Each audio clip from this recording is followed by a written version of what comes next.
Herkese merhaba, ben Zeynep. Hobisever YouTube kanalıma hoş geldiniz. Bugün sizlere kağıt iplik çanta yapımını anlatacağım. 3 tane kare motiften oluşan, yapımı çok kolay ve çok güzel oldu gerçekten.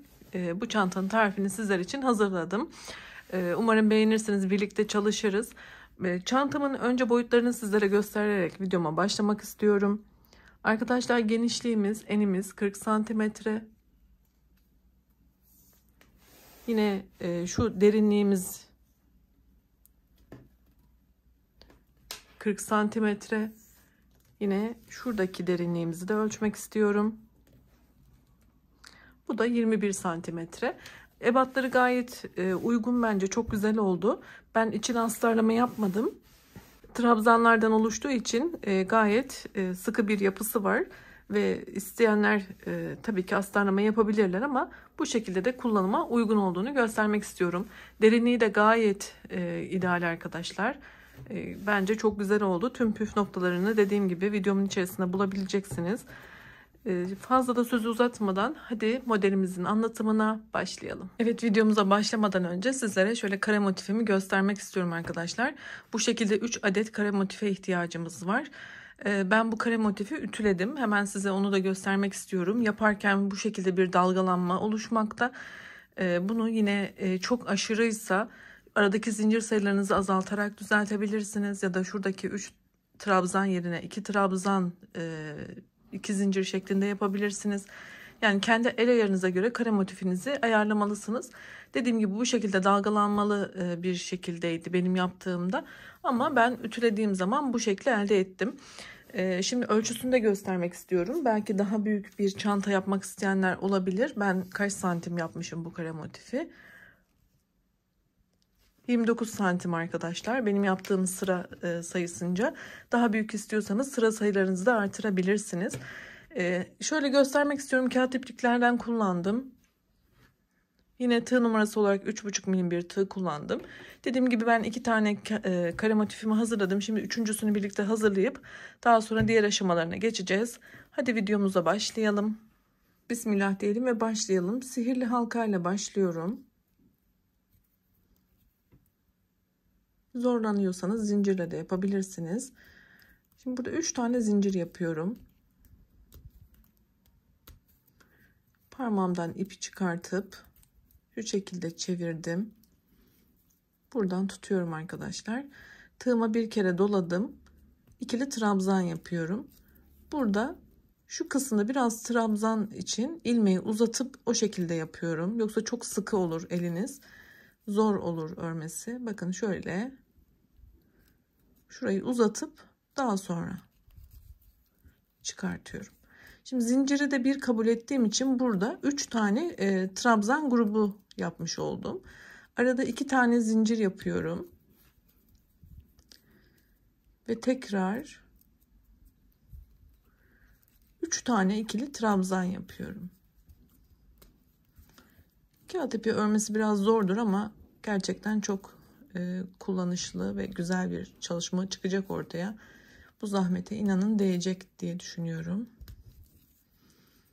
Evet, 3 tane ikili trabzan yaptıktan sonra 2 zincir, tekrar 3 tane ikili trabzan yapıyoruz. Kare motifimizi başlatıyoruz.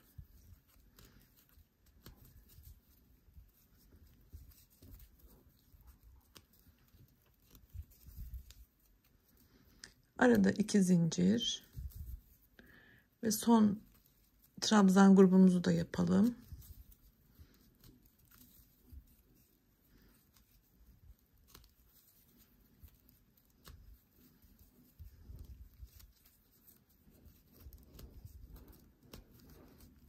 İki zincirimizi de yaparak şu aradaki boşluğu kapatalım. Burada kağıt ip biraz kopmaya müsait bir iplik arkadaşlar. Kontrollü bir şekilde şöyle çekerseniz yani elinizde kalmaz. Yoksa pat diye kopuyor, inanın zor oluyor. Şöyle çekebildiğimiz kadar, bu orta boşluğu kapatabildiğimiz kadar kapattık. Şimdi şu kısmı birleştirip burada zincirin şöyle başlangıçta zincir yapmıştık.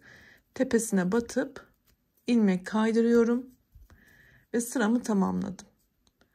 Burada 3 tane zincir yapacağız. Ben yine bu orta boşluk açılmaması adına hemen şöyle şurayı da göstermek istiyorum. Bakın şöyle bir miktar iple yürütüyorum. Daha ince bir tığ da kullanabilirsiniz bu aşamada. Çünkü biz bunu çanta olarak uzun yıllar kullanmak istiyoruz. Garanti almak istiyorum. Burada açılma yapmaması için. Bakın yürütüyorum. Asla dibinden kesmiyorum. Şimdi burada bir tane düğüm atacağım.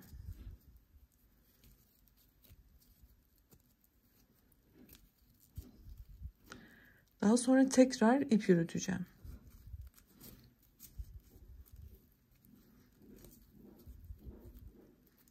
Böylelikle sağlam olduğundan emin oluyorum. Daha sonra bu ipliği keseceğim arkadaşlar. Bunu tüm örgülerinizde bu şekilde yapmalısınız.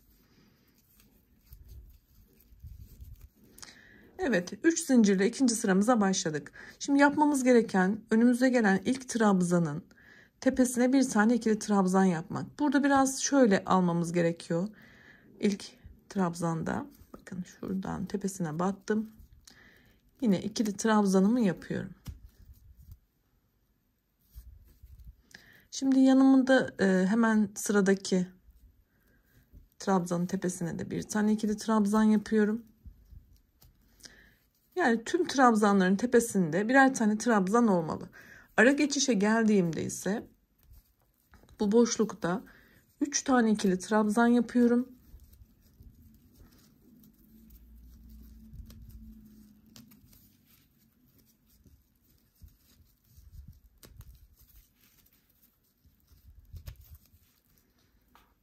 Arada 2 zincir. Yine ara boşlukta 3 tane ikili trabzan yapıyorum. Aynı boşluğa devam ediyoruz. Köşe geçişimizi yapıyoruz.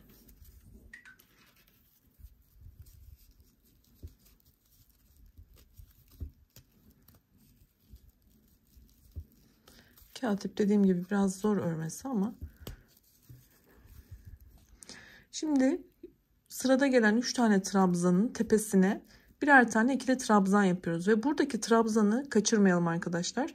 İlerleyen sıralarda buradaki trabzan biraz daha içte kalıyor olabiliyor. O yüzden buna özen gösterelim. Yani buradaki trabzan sayısı neyse o kadar trabzanı yapmamız gerekiyor.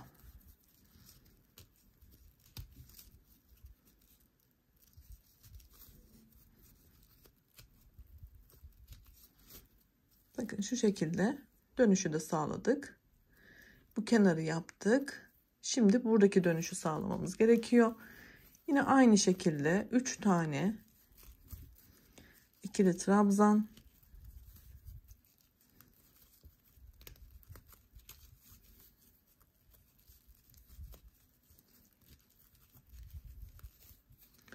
iki zincir, 3 tane ikili trabzan.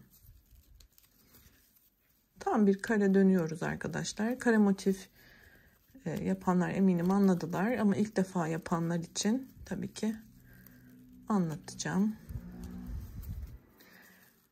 Evet. Şimdi buraya geldiğimde yine birinci trabzanı bakın kaçırmıyorum. Hemen onu şuradan alıyorum. Birinci trabzanın tepesinden ikili trabzanımı yapıyorum. Ve yine tek tek trabzanlarımın tepesine trabzan yapıyorum. Köşemi oluşturuyorum. Devam edip şu noktaya kadar geliyorum ve burada da yine 3 ikili trabzan, 2 zincir, 3 ikili trabzan yapıp motifimin bitişini gösteriyor olacağım. Yapıp geliyorum. Evet, ikinci sıramda motifimi devam ettirdim. Sıra sonuna kadar geldim. Bu boşlukta da yine 3 tane ikili trabzan, 2 zincir, 3 tane ikili trabzan yaptım ve başlangıçta zincire yukarı çıktığım noktadayım. Üçüncü zincirimin üçüncüsünü şöyle ilmek kaydırarak sıramı ekledim ve bitirdim. Şimdi yine 3. sıramıza geçerken 3 tane zincir yapıyoruz. Burada arkadaşlar ben şimdi zincirin üstündeki hizada devam ediyorum. Yani artık sıradaki bu 5 tane trabzanımın tepesine de ikili trabzan yapmalıyım. Altta 3 taneydi biliyorsunuz. Şimdi 5'e çıktı bu kısım. Şuradakiler de var ama onları sıra sonunda yine göstereceğim. Bakın olduğum noktada hemen ilk trabzanımın tepesine yine şu şekilde ilmeğimi batırıp tığımı batırdım, ilmeğimi yükseltiyorum. Başladım. Yani şu köşe boşluğuna kadar ikili trabzanlarımı yapıyorum.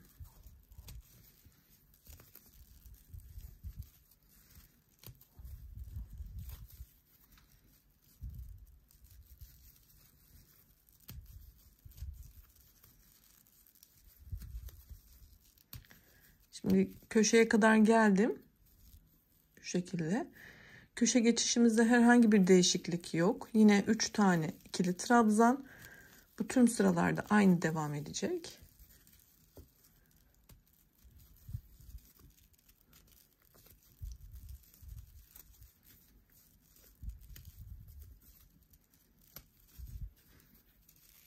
İki tane zincir.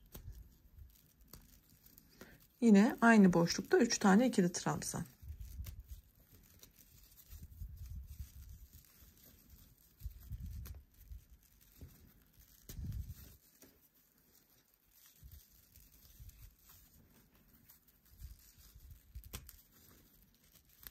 Evet, köşe dönüşünü sağlamış olduk. Şimdi şuradan hemen sayarak göstermek istiyorum. Bakın 1, 2, 3, 4, 5, 6, 7, 8, 9 tane ikili trabzanımız var. Hepsinin tepesine tek tek ikili trabzan yapmamız gerekiyor. Onu da hemen şuradan başlatacağım arkadaşlar. Videomuz da fazla uzamasın. Buradaki birinci olan trabzanı kaçırmamanızı tavsiye ediyorum. En çok burada hata yaparsınız. Çünkü biraz içte kalıyor burası. Burayı yaptıktan sonra zaten sayımız düzgünce çıkacaktır. Evet, 3. sıramızda arkadaşlar trabzanlarımızı devam ettirip köşede yine köşe dönüşümüzü burada yapmış olduğumuz gibi yapacağız.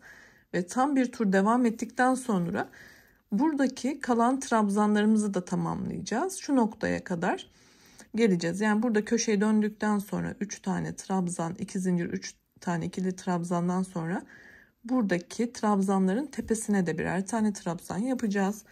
Ben şimdi tamamlayıp geliyorum. Evet, 3. sıramın da sonuna geldim. Köşedeki 3 tane trabzanla dönüşten sonra yine burada kalan 3 tane trabzanımın tepesine de ikili trabzanları yapmış oldum. Bu şekilde sıramı tamamladım. Yine 3 tane zincirle başladığım noktanın üçüncüsünden şöyle ilmek kaydırarak sıramı kapatıyorum arkadaşlar ve 4. sırama geçişimi yapıyorum. Yine burada aslında hiçbir farklılık yok. 3. sırada ne yaptıysak aynı şekilde devam ediyoruz. Yani ikili trabzanlarımızı yapıyoruz.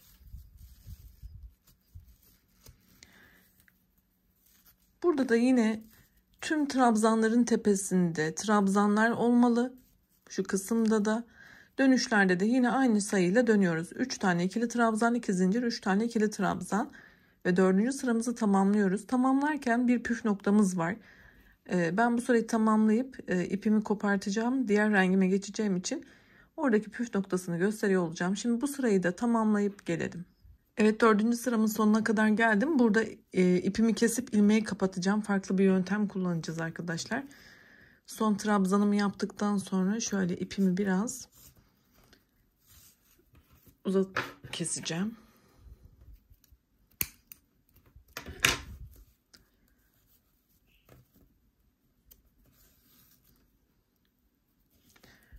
Şimdi burada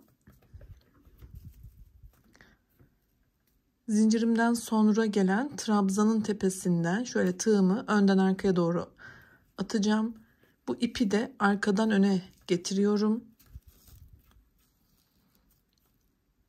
Daha sonra bu son yapmış olduğum trabzanın tepesindeki şu 2 tane ilmeği şöyle tığımı alttan üste doğru takacağım. Bakın sadece tek lobunu aldım. Şu öndeki duruyor.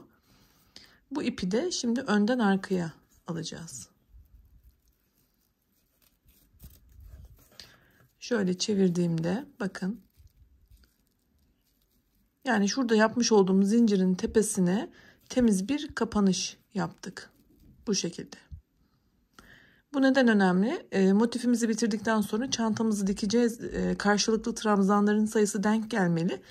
Burada trabzan sayısı kaybetmemiş oluyoruz. Daha sonra bu ipi de yine bir miktar yürütüp şöyle bir tane düğüm yapalım. Buradaki formu bozmadan, çok çekiştirirseniz sıkışır, hoş olmaz. Daha sonra bu ipi de keseceğiz arkadaşlar. Ve şu an bakın karemizi oluşturduk. Burada da muntazam bir bitiriş yapmış olduk. Bunu şimdi diğer rengimle devam ettiriyorum, kare motifimi. Evet, yeni rengimle köşeden başlıyorum. Şöyle ipimi arkadan öne çıkarttım. Bu küçük ipi de şöyle üste atıyorum. 1, 2 ve 3. Şimdi şuradan da sıkıştırabildiğim kadar bu ipi çekiştirip sıkıştırıyorum ki açılma yapmasın. Ve bunun da üstüne örerek yine gizlemeyi düşünüyorum şöyle ipimi. Burada arkadaşlar köşe oluşturacağız. Şöyle biraz kenara kadar çekeyim. Evet.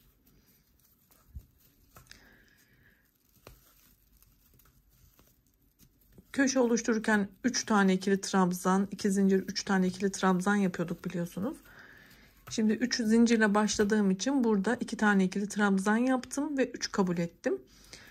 2 tane zincirimi yapıp tekrar aynı boşlukta 3 tane ikili trabzanımı yapıyorum.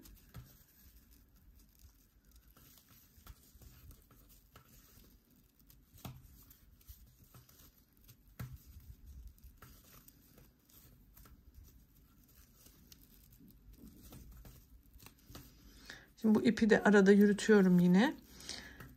Şimdi trabzanların üstüne trabzan yapacağız. Dediğim gibi en baştaki trabzanı kaçırmadan şöyle ikili trabzanlarımızı yapmaya başlayacağız.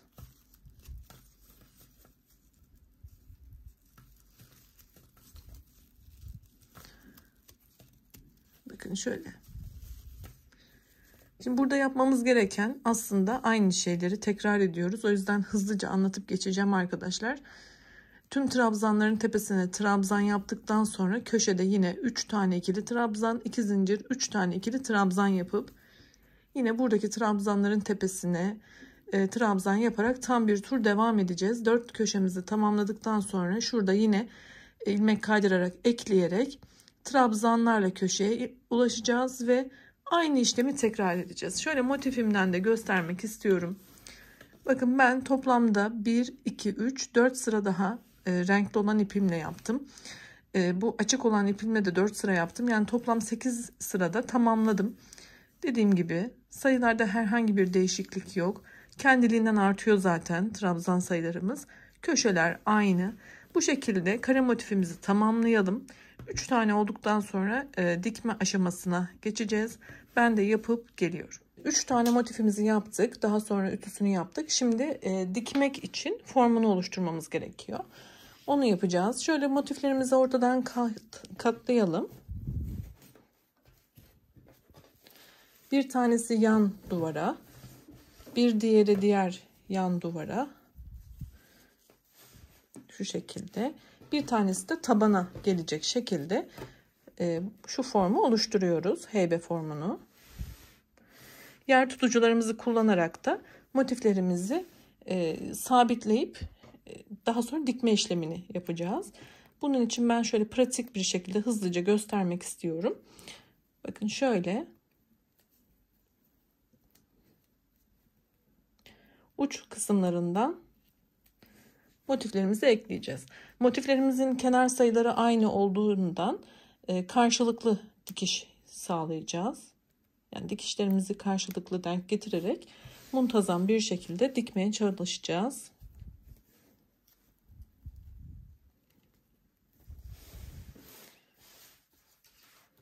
Şimdi ben kameranın açısında size göstermek için biraz zorlanıyorum ama oldukça kolay. Sizler daha pratik yapabilirsiniz. Şöyle.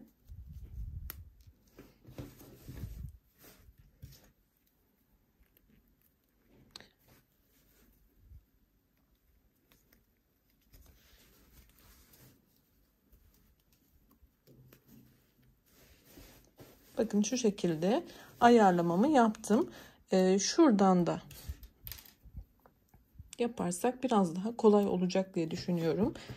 Şu ara kısımlardan da yine ekleyelim.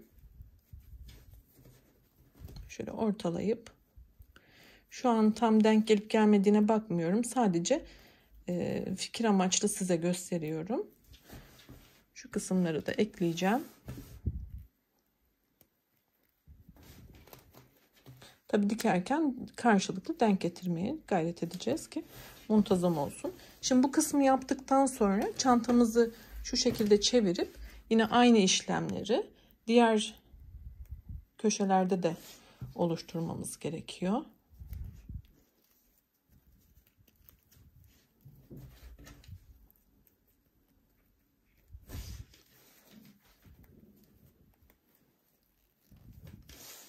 Ve şu kısımlarda da yer tutucularımızı koyalım.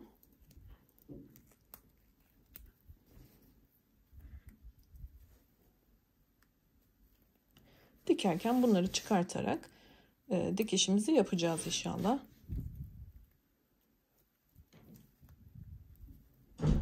Şöyle. Evet. Bakın formunu oluşturduk. Şöyle çevirdiğimde yine aynı şekilde ne yapacağız? Şimdi şu noktadan başlayacağız dikmeye.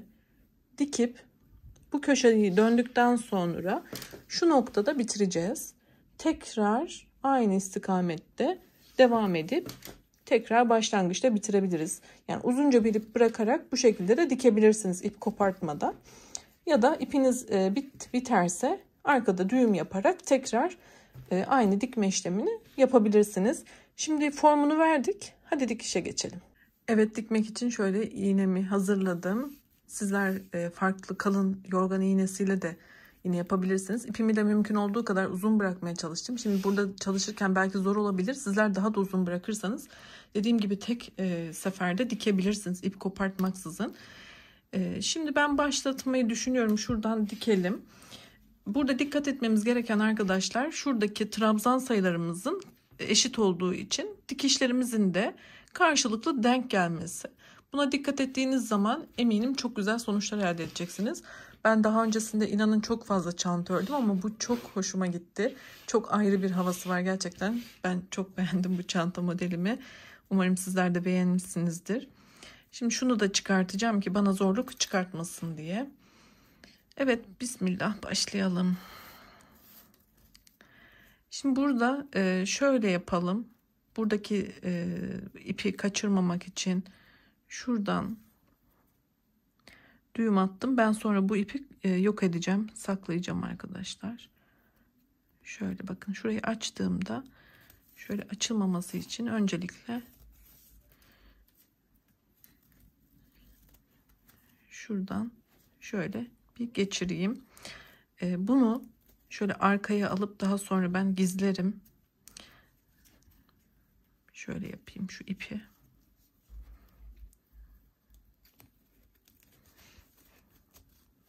Yani ipin iki ucunu yakaladım ve şu ipi de dediğim gibi daha sonra şu arkadan, hatta burayı biraz daha uzun bırakıp şöyle yürütürsünüz, kaybedersiniz. Hani öyle de muntazam olur.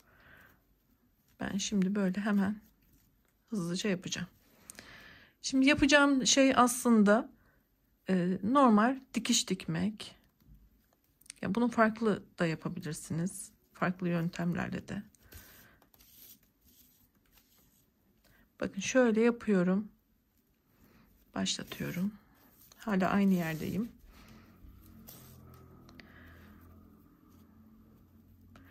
Şimdi diğer tarafa geçtim. Diğer trabzana karşılıklı aldım.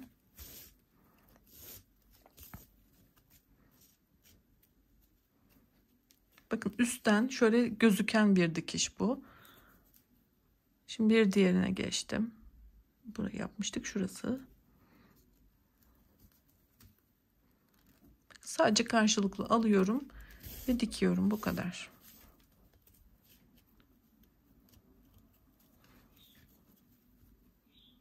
Sırayla tüm trabzanları böyle karşılıklı denk getirerek üstten bir dikiş yapıyorum. Yani şunlar yan yan dikişler gözüküyor. Şimdi burayı fazla uzatmayalım. Başladık. Şu noktaya kadar geldik. Şu köşede dikişimizi 2 tane yapabiliriz. 2 zincirle geçtik çünkü.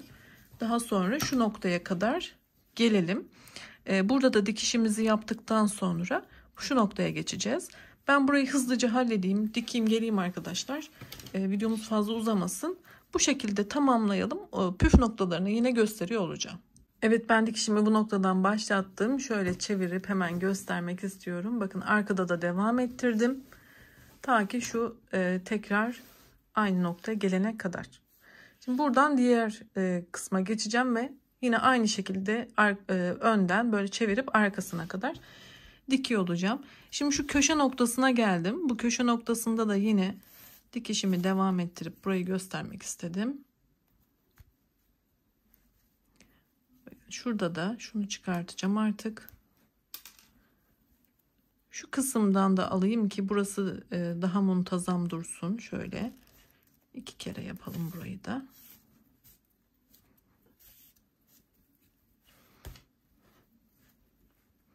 Evet, burayı tamamladık. Şimdi karşıdan da şu noktadan da birleştirme yapacağız şu noktayı.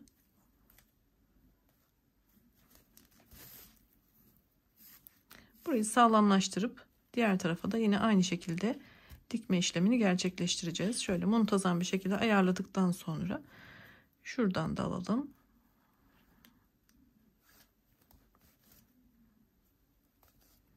Yine boşluktan çıkıyorum.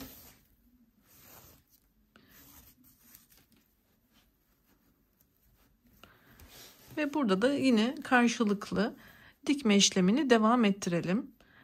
Dediğim gibi oldukça kolay. Sadece püf noktalarını göstermek istedim. Eminim rahatlıkla dikersiniz. Çok hızlı ve pratik bir şekilde bunu tamamlarız. Dediğim gibi burayı da diktikten sonra çeviriyoruz ve şu noktada ipimizi kopartıp dikme işlemini bitiriyoruz. Daha sonra sap kısmına geçeceğiz. Ben onu da göstereceğim sizlere. Şimdi tamamlayıp geliyorum. Evet, motiflerimin dikme işlemini tamamladım. Oldukça da güzel oldu. Şöyle hemen bakalım. Gayet güzel. İçi de çok güzel, kullanışlı ve geniş oldu arkadaşlar.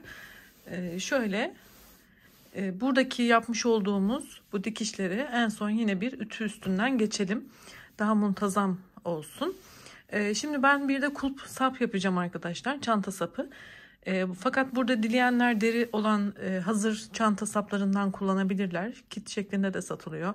Şurada kapakçığı olan parçası da olan olur. Ya da sadece sap olabilir. Ama ben yine kendi kağıt ipimle birebir aynı ipten yapmayı istiyorum.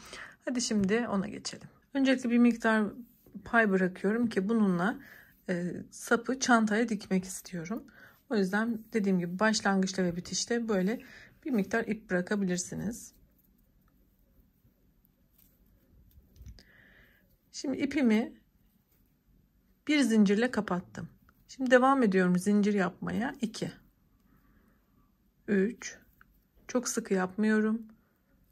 4 5 6 7 8 ve 9 tane zincir yaptım. Şimdi tığıma bir kere doladım. 1 2 3 tane zinciri atlayarak 4. zincire batıyorum.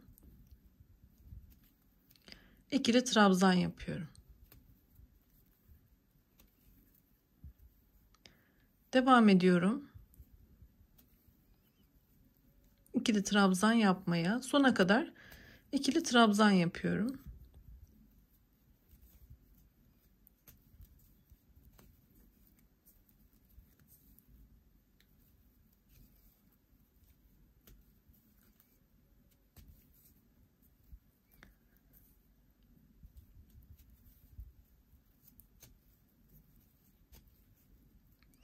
Bakın 2 4 6 tane oldu. Başlangıçtaki zincirime de yapıp 7'ye tamamlıyorum. 7 sayısı üstünde ilerleyeceğiz. Şu şekilde 7 tane ikili trabzan yaptık. Şimdi 3 tane zincir yapıyorum. Çevirdim. Dibine değil, hemen önündeki trabzanın tepesine batarak yine ikili trabzanlarımızı yapmaya devam edeceğiz. Burada da sayımız yine 7 olmalı. Artırma eksiltme yapmaksızın 7 tane ikili trabzan şeklinde ilerliyoruz. Baştaki zincirimizi de trabzan kabul ediyoruz.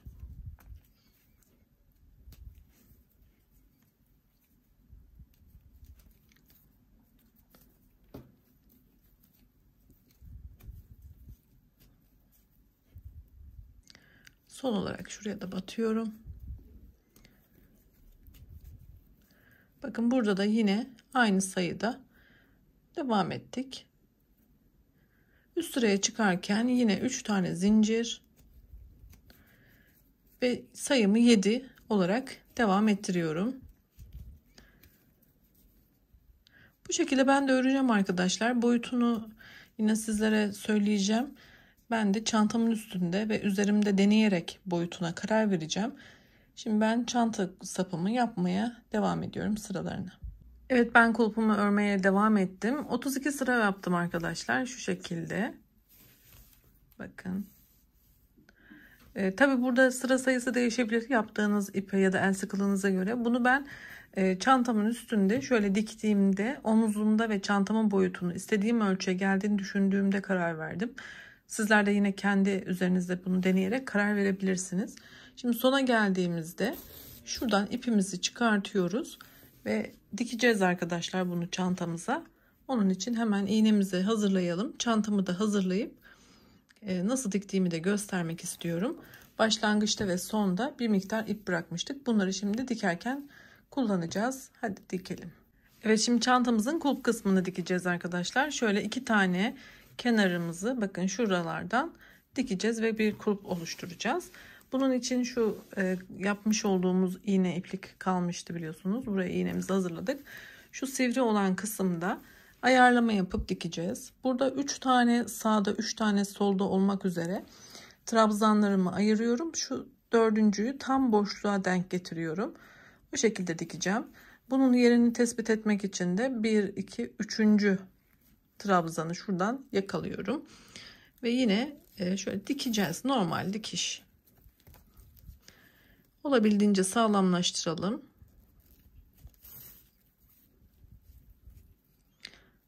Denk gelecek şekilde, karşı karşıya gelecek şekilde dikiyoruz.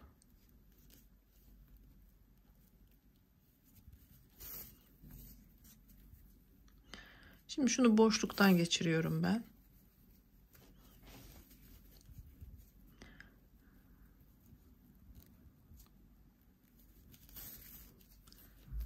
Bu şekilde karşılıklı diktik.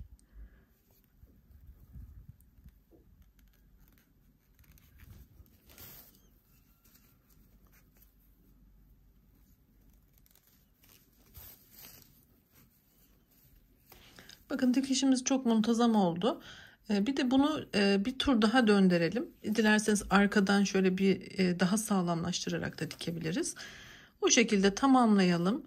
Daha sonra keseriz ipi, saklarız arkadaşlar. Ben şimdi sağlamlaştıracağım.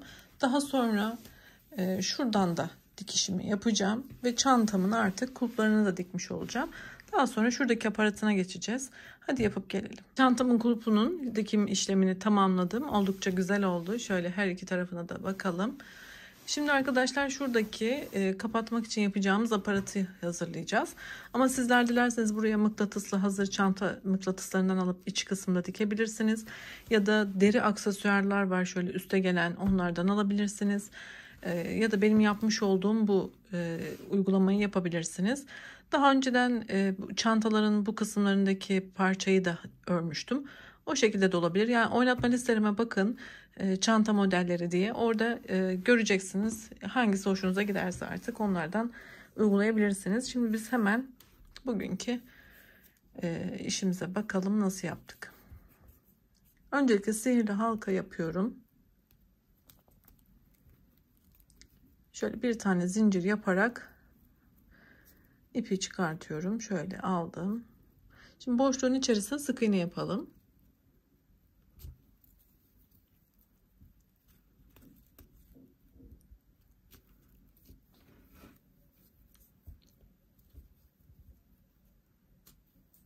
Ben devam edeceğim. Evet, ben toplamda 12 tane sık iğne yaptım. Şimdi şu başlangıçtaki küçük olan ipimi de çekerek şu orta boşluğu kapatabildiğim kadar kapatıyorum. Bunu kontrollü yapmanızda fayda var. Çünkü kağıt ipler gerçekten hemen kopabiliyorlar. Yeterince kapattıktan sonra başlangıçta yapmış olduğum sık iğneden şöyle çevirerek ilmek kaydırdım. Şimdi arka yüzünü çevireceğim arkadaşlar. Şurayı biraz uzatalım. Yine şu küçük ipimizi de bir düğüm atalım ki ne olur ne olmaz açılma yapmasın. Şuradan düğüm yaptık. Bunu biraz daha küçülteceğim ben. Şimdi burası bizim düz yüzümüz. Arka kısmını çevireceğiz ve şöyle ufak bir boncuk yerleştirmeyi istiyorum. Ve bu şekilde boncuğu içinde yok ederken aynı zamanda yuvarlak bir form vermiş olacağız. Şöyle şurada bir zincir yapalım.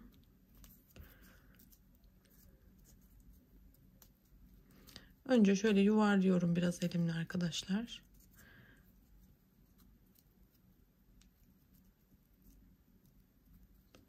Şöyle içine koyacağım. Şurada ipimi önce keseceğim. Pardon, bunu kesmedik.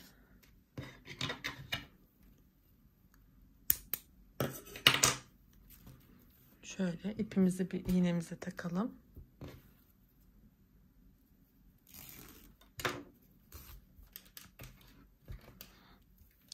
Şimdi bu boncuk içinde kalacak şekilde karşılıklı dikiş yapacağız.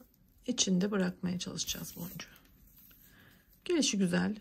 Belirli bir yeri yok. İçinden çıkmayacak şekilde dikelim.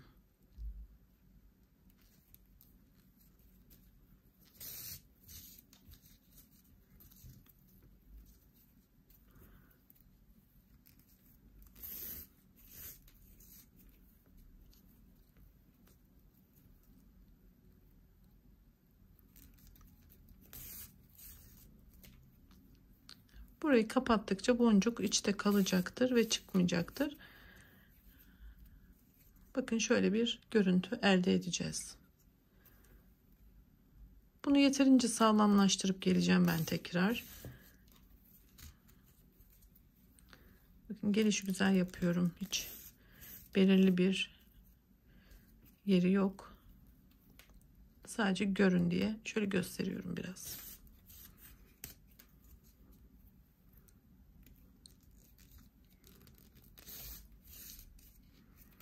Evet, ben bunu sağlamlaştırıp geliyorum. Evet, boncuğumun içinde kaybolacak şekilde şöyle arkadan dikişim yaptırmaya devam ettim. Ve bunu da şu noktada dikeceğiz arkadaşlar. Bunu sağlamlaştırıp ben de şöyle göstereceğim nereye diktiğimizi sadece. Kamera arkasında dikiş yapacağım.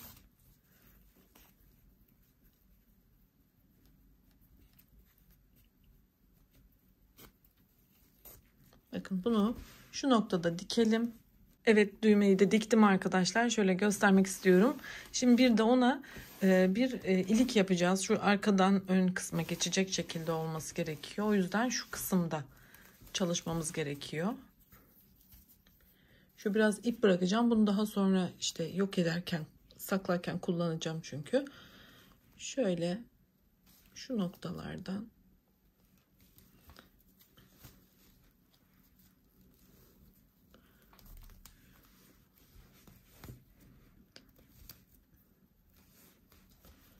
şimdi burada bir zincir yapmaya çalışacağım arkadaşlar. Yapmak istediğim şey ipimi önce sabitlemek, sonra zincir yapmak. Ama şurada takıldı ipim. Evet, şöyle yapacağım. Şimdi ipimi burada sıkıştırıyorum arka kısımda. Şimdi zincirim sayımı kontrollü yapacağım. Yani ölçüsüne bakarak.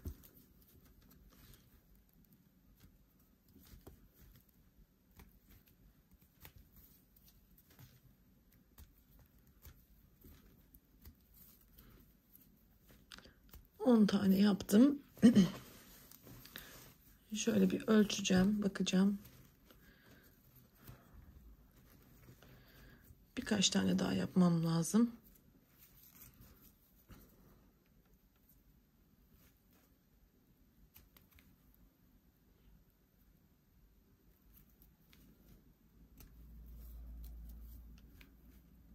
...13 yaptım. Bakalım. Şöyle yine deneyelim. Şöyle arkada.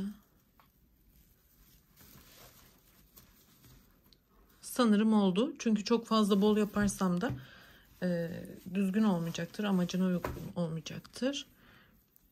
Şimdi şurada ipimizi keselim. Zorlanacağım çünkü.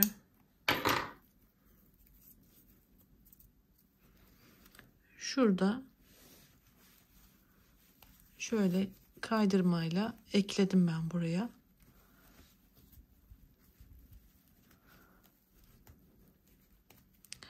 Bir kez daha yapacağım. Yani kamera karşısında yapmak gerçekten zor.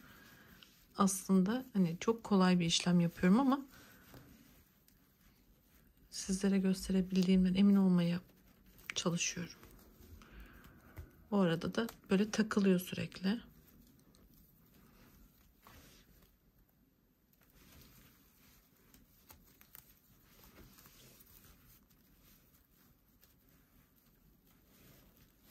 Evet, şimdi oldu. Şöyle bir de zincir yapıp şu ipi çıkartalım.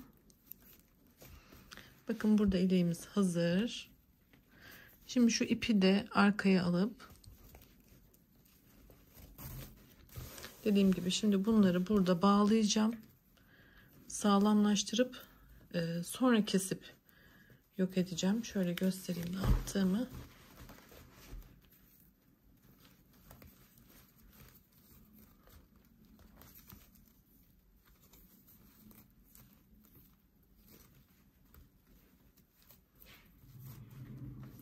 Daha sonra bunu da biraz yürütelim şöyle iç kısımlarda. Sonra keselim arkadaşlar. Yine bu da gizlenmiş olsun.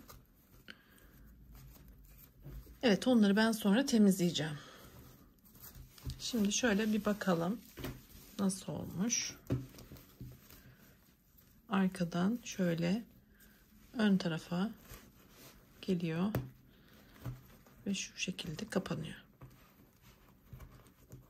Evet, zamanla zaten şeklini alacaktır. Bakın ağız kısmımız da bu şekilde kapandı. Gayet güzel oldu. Ben çok beğendim gerçekten. Çok güzel bir çanta oldu. Umarım sizler de beğenmişsinizdir. Anlatımımdan da memnun kalmışsınızdır umarım. Tüm detaylarını anlatmaya çalıştım dilim döndüğünce. İç kısmına astarlama yapmayı düşünmüyorum ama astarlama yapmak isterseniz şu şekilde bir kalıp alarak şuradan itibaren yapabilirsiniz. Ben genelde astarlama işlemlerimi terzimde yaptırıyorum. Bu işleri yapan bir arkadaşım var, sağ olsun, o bana yapıyor. Ya da farklı kendi tarifleriniz varsa o şekilde de yapabilirsiniz. Hiç astar kullanmadan da yapabilirsiniz. Çünkü çok sıkı bir dokusu olan bir çanta. Evet, umarım beğenmişsinizdir. Daha önceki anlatmış olduğum modeller için lütfen videomun sonundaki oynatma listelerime göz atın. Kanalıma abone olup beğeni, yorum yapıp desteklerseniz de çok memnun olurum. Sağlıkla kalın, hoşça kalın, iyi günlerde kullanın inşallah.